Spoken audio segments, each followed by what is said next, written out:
हाँ तो hello good evening students. हम लोगों ने काम कर रहे थे एक्सरसाइज 3.5 का 4 का कितना नंबर 3 नंबर तक कर लिए थे। आज 4 का चौथा नंबर क्वेश्चन देखिए क्या बोलता है। एक राजमार्ग पर दो स्थान, एक राजमार्ग है वहां पर कितना स्थान है, 2 स्थान। मान लीजिए एक राजमार्ग है, ठीक है, और वहां पर कितना स्थान है, 2 स्थान। 2 स्थान है ए और बी, क्या है, ए और बी 2 स्थान हो गया एक राजमार्ग है। उसका 100 किलोमीटर की दूरी पर, ये कितना पर, ए से बी कितना दूरी पर है, 100 किलोमीटर पर। कितना, 100 किलोमीटर पर क्या दूरी पर है।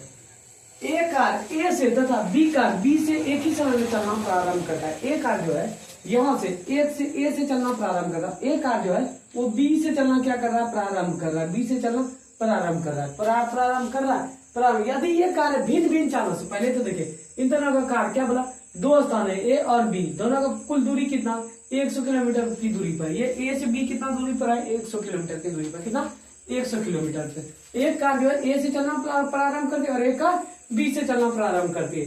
अब आगे देखिए दूसरी कार बी से, एक कार ए से तथा दूसरी कार बी से एक ही समय में दोनों कार क्या हो रहा है, चलना स्टार्ट कर रहा है। मान लीजिए 5 बजे दोनों कार चल रहा है तो 5 बजे ही चल रहा है, 4 बजे चल रहा है तो दोनों कार 4 बजे ही चल रहा है। अब देखिए क्या बोल रहा है, यदि ये कार भिन्न भिन्न चालों से, अब क्या बोल रहा है, पहले तो एक ही समय, अब यदि ये कार क्या बोला, भिन्न भिन्न चालों से, किससे, चालों से एक ही दिशा में चलती है, एक ही दिशा में। पहले तो देखिए एक कार इधर से ये दिशा से आ रहा था, एक कार ये दिशा। अब क्या बोला, एक ही कार मतलब एक ही दिशा में दोनों कार चल रहा है। क्या कर रहा है, दोनों कार कौन सा दिशा में चल रहा है, एक ही दिशा। मान लीजिए ए और बी यहाँ से दूरी है, ए है और ये बी, इन दोनों का दूरी कितना था, 100 किलोमीटर। कितना था, 100 किलोमीटर था। एक कार ए से और एक कार क्या बोला, बी से। दोनों कार देखिए अब एक ही दिशा में, क्या बोला, यदि ये कार भिन्न भिन्न चालों से, भिन्न चाल अलग अलग वाले रहेगा। किसी के चाल मान लीजिए 60 किलोमीटर प्रति घंटा रहेगा, किसी का चाल 40 किलोमीटर रहेगा। चाल भले ही इसका क्या होगा, भिन्न भिन्न रहेगा, लेकिन क्या करेगा उसके बाद क्या बोला, चालों से एक ही दिशा में, क्या बोला, एक ही दिशा में चलती है। मान लीजिए इधर से पहले तो एक ये दिशा से चल रहा था, एक ये दिशा। अब दोनों मान लीजिए यही दिशा से चल रहा है, यही दिशा से चल रहा तो क्या बोला, 5 घंटे पश्चात मिलती है। वो कितना घंटा पता, मान लीजिए ये सी पाया गया, ये कितना घंटा पश्चात मिल रहा है, 5 घंटे पश्चात। कितना घंटा, 5 घंटा पश्चात ये कार क्या हो रहा है, दोनों आपस में मिल रहा है। क्यों मिल रहा है 5 घंटा पश्चात, आपको पता है क्या, वो चाल में डिफरेंट होने के कारण। किसके कारण, चाल में डिफरेंट होने के कारण दोनों क्या हो रहा है, अलग अलग गति में मिल रहा है। तो हमको क्या बोल रहा है, दोनों कारों की चाल ज्ञात कीजिए। अब क्या करेंगे, दोनों कारों की चाल, दोनों कारों में से किसी कार का चाल दिया गया है क्या, नहीं, तो क्या मानेंगे हम लोग, पहले चाल को माने। चलिए 2 कार है ना, कार क्या क्या, ए और कार बी, यही है ना, तो चलिए मान लेते हैं। हल लिख लिए, अब मानेंगे। माना कि कार ए की चाल, किसका, कार ए की चाल, 2 कार है ए और बी। माना कि कार ए की चाल बराबर x किलोमीटर प्रति घंटा। अब तथा कार बी की चाल, क्या, कार बी की चाल, कार बी की चाल क्या हो जाएगा, y किलोमीटर प्रति घंटा। अब देखिए कार ए और कार बी दोनों की चालों का कितना था, दूरी कितना था, दोनों मिलाकर के 100 किलोमीटर। कितना, 2 स्थान ए और बी की टोटल दूरी कितना था, 100 किलोमीटर। तो कार ए की चाल को क्या माने हम लोग, प्रश्न से चलते हैं, प्रश्न से देखिए कार ए की चाल को क्या माने हम लोग, x, तो x प्लस y, इन दोनों की कुल दूरी कितना था, 100 किलोमीटर। कितना तय करना था, 100 किलोमीटर। हो गया, ये कौन सा समीकरण आ गया हमारे पास, पहला समीकरण, फर्स्ट समीकरण। अब इसी प्रकार देखिए क्या हो रहा है, यदि ये कारें भिन्न भिन्न चालों से एक ही दिशा में, दूसरी कार एक ही दिशा में चलती है, तो वो 5 घंटे पश्चात, 5 घंटे पश्चात मतलब कार ए का चाल कितना, 5 घंटे पश्चात, और उसके बाद कार बी का चाल भी 5 घंटे पश्चात। देखिए कार ए की चाल को हम लोग क्या माने, x, तो 5 घंटा पश्चात बोल रहा है तो 5x। उसके बाद कार बी की चाल क्या बोल रहे हैं, y, तो कार बी का 5 घंटा पश्चात बोल रहा है 5y, और टोटल दूरी कितना था, 100 किलोमीटर। हो गया, ये देखिए अब यहाँ से कुछ कॉमन निकलेगा, 5 दोनों से अगर हम लोग कॉमन निकाल लेते हैं तो यहाँ क्या बचेगा, x माइनस वाई बराबर में 100, और 20 पंचे 100 हो गया। x माइनस वाई बराबर कितना हो गया, 20। कौन सा समीकरण हो गया, ये दूसरा समीकरण। अब देखिए दोनों समीकरण में से कुछ बराबर दिख रहा है क्या, x या y वाला टर्म। देखिए दोनों में x बराबर दिख रहा है, दोनों में x बराबर, तो क्या करेंगे, समीकरण 1 तथा 2 से, समीकरण 1 तथा 2 से। चलिए समीकरण 1 क्या, देखिए x plus y, x plus y बराबर में कितना है 100। समीकरण 2 क्या है देखिए, एक्स माइनस वाई बराबर कितना 20। अब चलिए साइन चेंज कीजिए, प्लस है तो माइनस, माइनस है तो प्लस, प्लस है तो माइनस। देखिए एक प्लस माइनस क्या हो गया, कैंसिल हो गया।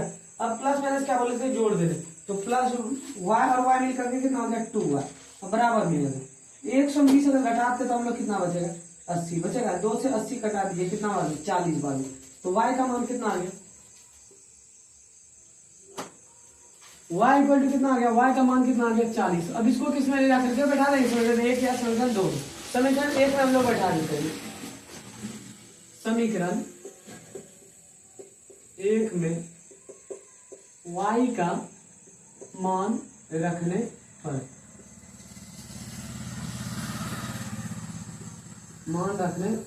समीकरण 1 क्या है हमारे पास, x प्लस वाई बराबर में 100। अब देखिए x y के जगह पर हम लोग कितना रखेंगे 40, कितना रखेंगे 40 बराबर में कितना हो जाएगा 100, क्योंकि y का मान कितना है 40।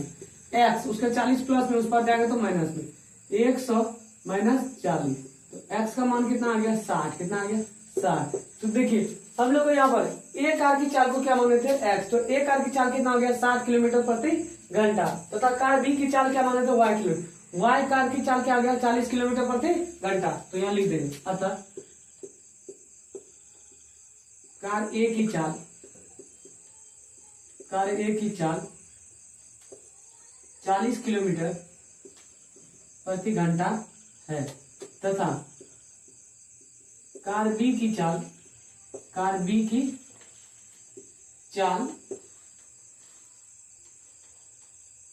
उल्टा लिखाएंगे। कार ए की चाल को क्या माने हमने x माने, तो x 60 आया ना, तो यहाँ पर क्या लिखेंगे 60। कार बी की चाल क्या माने, कार बी की चाल को हम लोग y माने, तो y कितना आ गया, कार बी की चाल 40 किलोमीटर प्रति घंटा है। आया समझ, जिसको भी समझ में नहीं आएगा क्या किया कमेंट, आप लोग यहाँ तक स्क्रीनशॉट ले लीजिए ताकि अगला प्रश्न हम बताएं।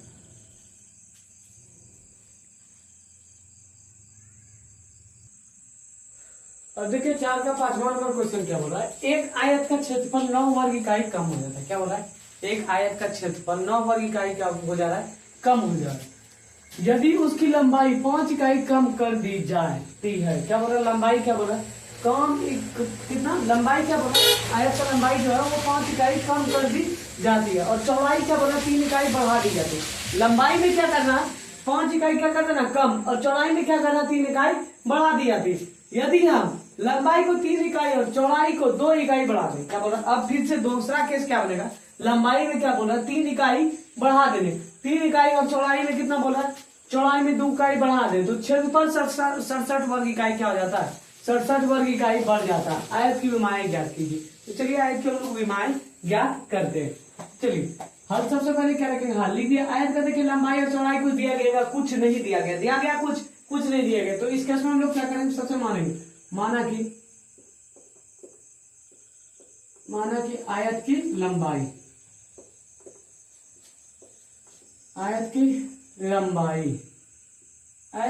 क्या मान लिया हम लोग x, क्या मान लिया आयत की लंबाई को x, तथा आयत की चौड़ाई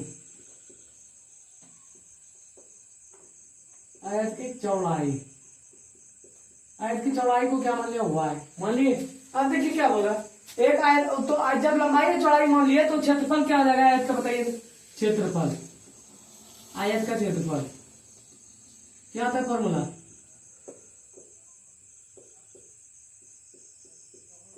आयत का क्षेत्रफल क्या होता है, लंबाई इंटू चौड़ाई, तो देखिए लंबाई हम लोग क्या माने x और चौड़ाई क्या माने y, आयत का क्षेत्रफल कितना हो जाएगा x y। इतना समझ में आ गया। अब कहां से चलेंगे हम लोग, प्रश्न से, कहां से, प्रश्न से। तो चलिए प्रश्न से चलते हैं, प्रश्न से स्थिति फर्स्ट,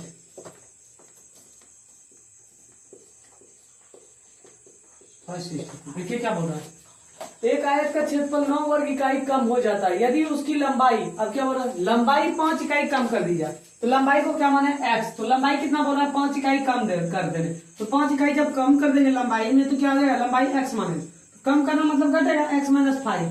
उसके बाद देखिए क्या बोल रहा है, कम कर दी जाती है और चौड़ाई 3 इकाई बढ़ा दी जाती है। चौड़ाई को क्या माना y, तो चौड़ाई में कितना बोल रहा है 3 इकाई, क्या बोल दे रहा है बढ़ा देने, तो y+3 हो गया। उसके बाद क्षेत्रफल कितना हो जा रहा है 9 वर्ग इकाई कम हो जा रहा है, तो क्षेत्रफल हम लोग कितना निकाले, क्षेत्रफल लंबाई इंटू चौड़ाई कितना है क्षेत्रफल xy, इसमें से क्या बोल रहा है 9 वर्ग इकाई क्या कर दे रहा है बोल रहा है कम कर देने, तो 9 वर्ग इकाई कम कर दिए।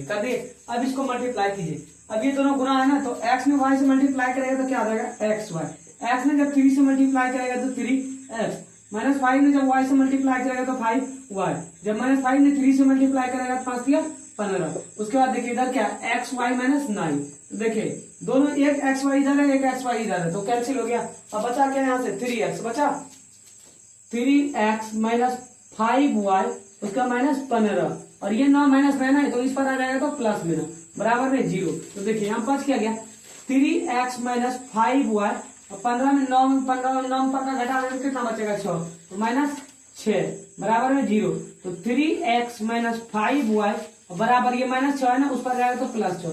कौन सा समीकरण हो गया, ये फर्स्ट समीकरण आया तो समझ में। अब दूसरा स्थिति देखिए क्या बोला है इसी प्रश्न में, यदि हम लंबाई को 3 इकाई कितना बोल रहा है, लंबाई को 3 इकाई और चौड़ाई को 2 इकाई बढ़ा दें। अबे क्या बोल रहा है, लंबाई को कितना बढ़ाने बोल रहा है 3 इकाई, तो लंबाई को क्या माना है कि लंबाई x, तो 3 इकाई बढ़ा देंगे तो x+3, स्थिति सेकेंड। तो देखिए लंबाई में क्या बोला 3 इकाई बढ़ा देंगे, तो लंबाई को x माने तो x+3 बढ़ाना मतलब जोड़ना। उसके बाद क्या बोल रहा है चौड़ाई को 2 इकाई बढ़ा दे, तो चौड़ाई को क्या माने y, तो y में क्या करेंगे 2 इकाई क्या करेंगे बढ़ा देंगे। और क्षेत्रफल कितना हो जा रहा है, देखिए क्षेत्रफल 67 वर्ग इकाई बढ़ जाता है। क्षेत्रफल को क्या है, क्षेत्रफल कितना निकाले xy, तो xy कितना बढ़ जा रहा है 67 वर्ग इकाई, तो बढ़ा दिए। अब चलिए मल्टीप्लाई कीजिए, x ने y से मल्टीप्लाई किया तो xy, x ने जब 2 से मल्टीप्लाई किया तो 2x, 3 ने जब y से मल्टीप्लाई किया तो 3y, और 3 दूना 6, और बराबर में xy प्लस में 67। देखिए xy से कैंसिल हो गया। अब बचा क्या यहाँ पर 2x प्लस 3y, और ये 6 किसमें प्लस में ना, उस पर ले जाएंगे तो माइनस में, 67 - 6, तो 2x प्लस 3y बराबर में कितना हो जाएगा 61। ये कौन सा समीकरण आ गया हमारे पास, दूसरा समीकरण आ गया। अब देखिए दोनों समीकरण बराबर दिख रहा है, फर्स्ट या सेकंड कोई समीकरण बराबर नहीं। जब बराबर नहीं रहता तो हम लोग क्या करते हैं इस केस में, या तो अपवर्जन विधि से अति कीजिए हल कीजिए, या तो इसको विलोपन विधि से हल कीजिए, या फिर प्रतिस्थापन विधि, कोई विधि से आप इसको अब हल कर सकते, क्योंकि विधि नहीं दिया गया था कि इस विधि से हल कीजिए। तो चलिए हम लोग कौन विधि से हल करते हैं, विलोपन विधि से। विलोपन विधि में क्या होता है, किसी एक चर को बराबर करना पड़ता है। क्या करना, या तो x को बराबर कीजिए या फिर y को। तो क्या करता है, अगर x को बराबर करेंगे तो ये फर्स्ट समीकरण का दूसरे से गुना हो जाता है, और दूसरा समीकरण का फर्स्ट से गुना हो जाता है। हम लोग x वाले टर्म को बराबर करें तो देखिए, तो दूसरा समीकरण क्या है, फर्स्ट वाला x के आगे में 2, तो फर्स्ट से किससे गुना हो जाएगा 2 से, और फर्स्ट समीकरण का आगे में कितना, x के आगे में 3 है ना, तो ये किससे गुना हो जाएगा 3 से। तो चलिए लिख दीजिए समीकरण एक को समीकरण 1 को किससे गुना किया 2 से, तथा 2 को 3 से गुना करने पर,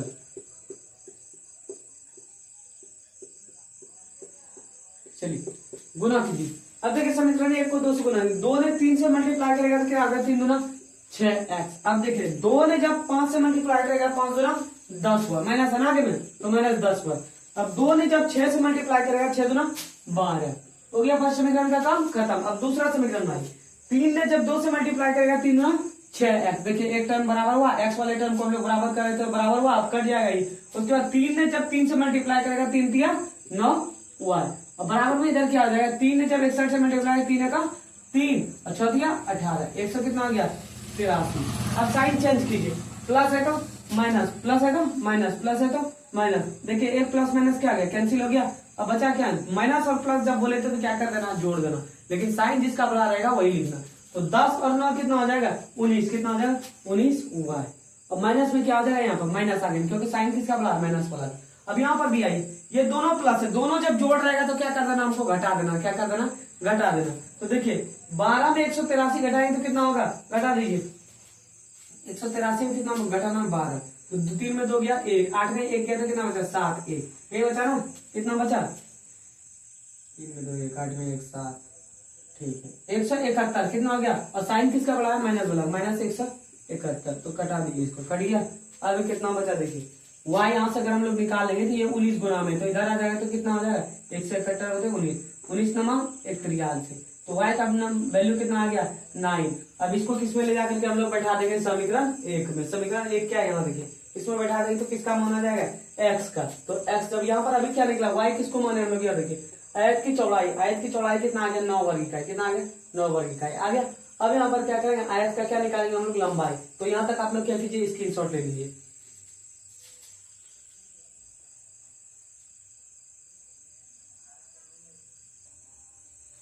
तो देखिए अब यहाँ पर समीकरण 1 में y का वैल्यू किसमें रखेंगे, समीकरण 1 में।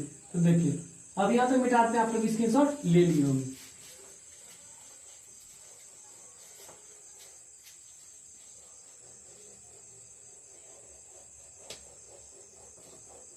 ज्यादा नहीं मिटाते, इतना ही मिटाते, इतना में क्या हो जाएगा, कंप्लीट हो जाएगा।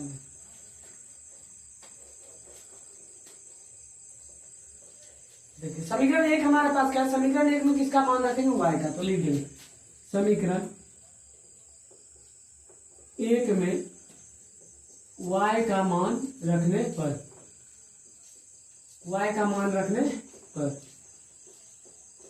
समीकरण 1 क्या है हमारे पास, देखिए